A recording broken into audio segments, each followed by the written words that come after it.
Now, as I've said repeatedly over the last week and a half, let us go no further down this road. I think I agree with Chuck Schumer and more on today's Crosspolitic Daily News Brief. This is Toby Sumter. Today is Tuesday, January 4th, 2022. I wrote 2021, and that's wrong. Yesterday, Senator Ron Johnson tweeted this: sadly, we passed 2 milestones on VAERS. Remember, VAERS is where people report various adverse events, deaths, and so on, complications from various medicines. He writes this in Twitter: over 1 million adverse events, over 21,000 deaths. 30% of those deaths occurred on day 0, 1, or 2 following vaccination. When will federal agencies start being transparent with Americans? Why do they continue to ignore early treatment? The chart he lists ivermectin, hydroxychloroquine, flu vaccines, dexamethasone, Tylenol even, remdesivir, and of course the COVID vaccines. While ivermectin lists 393 total deaths with 15 deaths per year, and hydroxychloroquine lists 1,770, that's 1,770 total deaths, averaging 69 deaths per year, and flu vaccines list 2,001 deaths total, with an average of 77 deaths per year. COVID vaccines now show a total of 21,002 deaths. And since that's only been counting for the last year, that's also currently the annual average. 21,002 deaths from COVID vaccines. Now, were some of those deaths with vaccines instead of from the vaccine? Most likely. But something's going on there. Girls-only schools say they will only admit biological girls. That's very radical of them, don't you think? A group of girls-only private schools in Britain are refusing to admit transgender students. And good on them. Worried, they say, that it could affect their status as single-sex schools under current law. The Girls' Day School Trust, GDST, which represents 25 schools across Britain, released its policy with regards to gender identity in order to clarify that the schools organizing through this group could reject the admission of transgender children.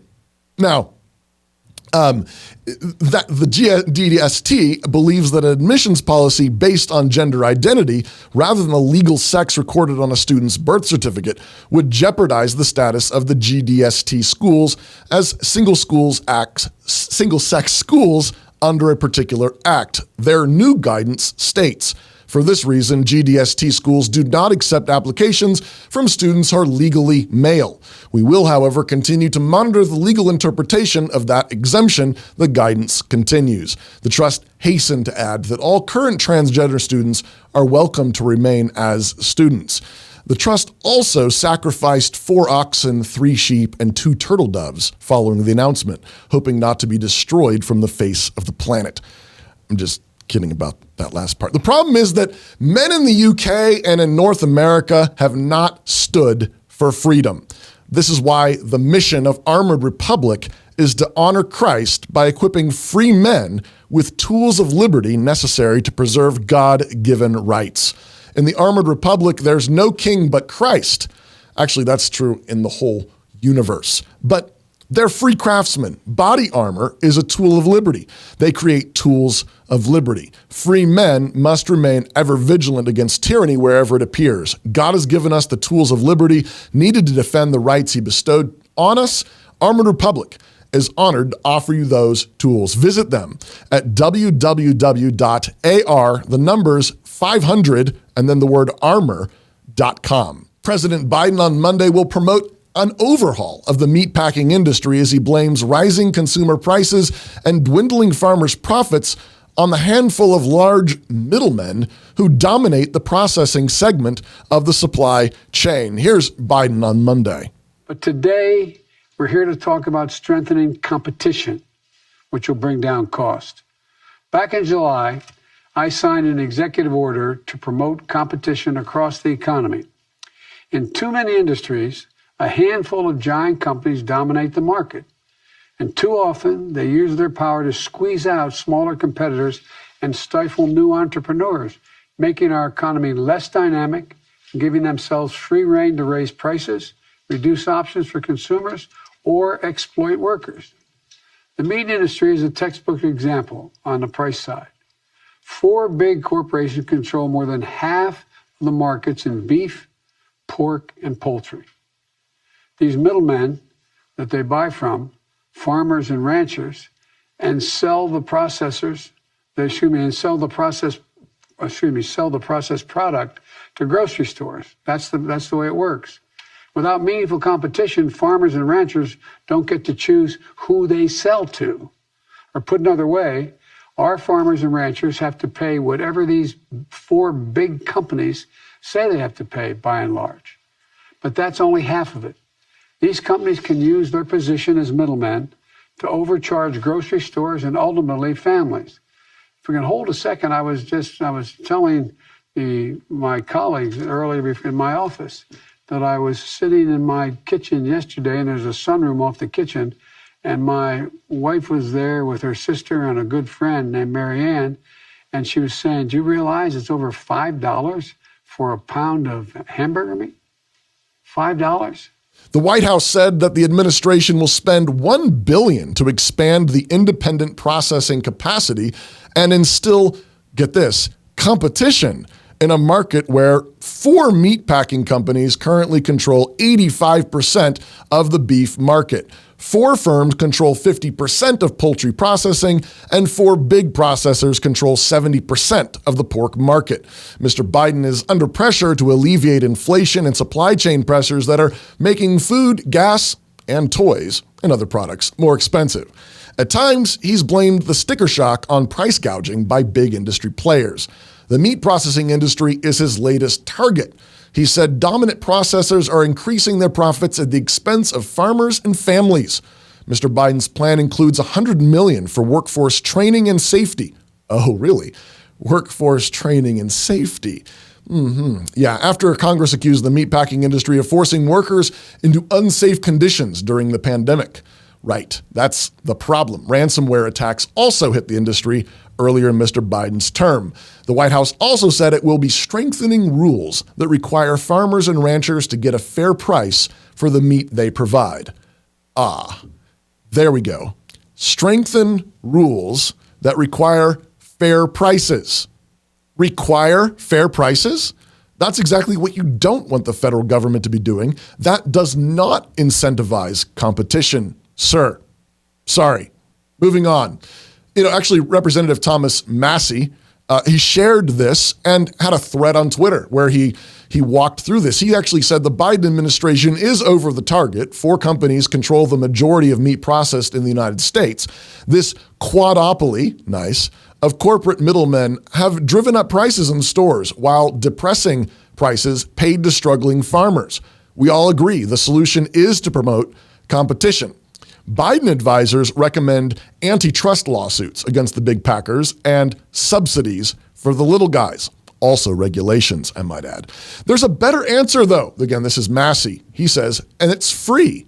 Roll back crippling regulations on the little guys, and they will flourish. 6 years ago, again, this is Massey, worked with Democrats and Republicans in the House and Senate to introduce a bill called the Prime Act, which would right-size regulations and break up the corporate monopoly on meat processing. We've introduced this bill in every Congress since 2015. The Prime Act would allow local farmers to sell meat in local grocery stores using local processors, as long as the commerce doesn't cross state lines and complies with all state and county regulations, such as monthly inspections by county health departments. I don't know about that. Let's keep those county health departments out of things. Anyways, here's the Prime Act. Again, Massey. Just a few pages and easy to understand. Check out the House and Senate sponsors from both sides of the aisle. He includes links in the Twitter thread. So, who opposes the Prime Act and why hasn't it passed? Big agriculture. Lobbyists posing as friends of small farmers oppose this bill. And I'm sad to tell you, they've bought off most members of the House Agriculture Committee. But a president could cut through the bull. Yeah, I like that. Meanwhile, critics also pointed out that Biden doesn't seem to be too concerned about big pharma monopolies. So how many pharmaceutical companies control the current medical markets, Mr. President? Speaking of monopolies, in the news on Monday, Democrats pushing to end the filibuster rules.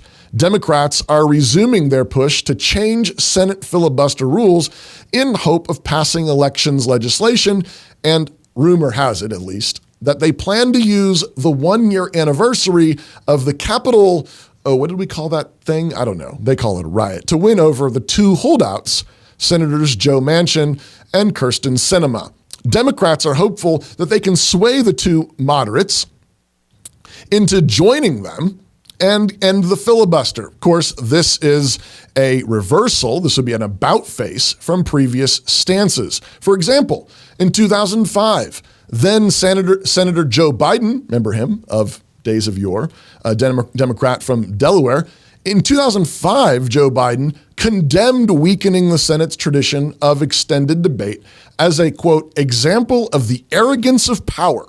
Okay, so people who want to end filibuster rules, that would be an example of arrogance of power and, quote, a power grab by the majority party that would, quote, eviscerate the Senate. Of course, that was 2005, and Republicans held the White House and Congress. Or here's Chuck Schumer on the filibuster as recently as 2017. Now, as I've said repeatedly over the last week and a half, let us go no further down this road. I hope the Republican leader and I can, in the coming months, find a way to build a firewall around the legislative filibuster, which is the most important distinction between the Senate and the House. Without the 60-vote threshold for legislation, the Senate becomes a majoritarian institution like the House, much more subject to the winds of short-term electoral change. No senator would like to see this happen, so let's find a way to further protect the 60-vote rule for legislation. The Senate, of course, was established originally as a check against majoritarian impulses. Chuck Schumer's right. It actually gives an equal voice to all states. All states have 2 senators per state, and there are 6-year terms with only a third of the senators up for re-election every 2 years. The whole point was to slow things down in the Senate. The 60-vote filibuster is not required by the Constitution. It's not there, but it is certainly in keeping with the spirit of the Constitution. Removing the 60-vote threshold rules certainly does move it closer to acting just like another House of Representatives. Of course, in May 2017, then President Donald Trump demanded that Senate Republicans abandon extended debate in order to enact his legislative priorities. Senator Mitch McConnell, Republican majority leader at the time, rejected Trump's urging, his demand, saying that fundamentally changing how the Senate has worked by rejecting fundamentally changing the Senate, how the Senate has worked for a very long time. The difference between playing politics and standing for principle is seen very clearly right here. Principles are things that, well, don't change. They don't change. They remain the same for everyone, no matter who's in power. Frequently, Republicans are just as bad as Democrats. While there's certainly room to be grateful for some of what Trump did, this is certainly an area where he was rocking the boat in an unprincipled way. If the Democrats were smart, maybe they'd cite Donald Trump as a defense for their move. Hey, today's Psalm of the day is Psalm 30. Enjoy. You turn my grief to dancing, from sackcloth set me free. You wrapped me up in gladness, I shall not silent be.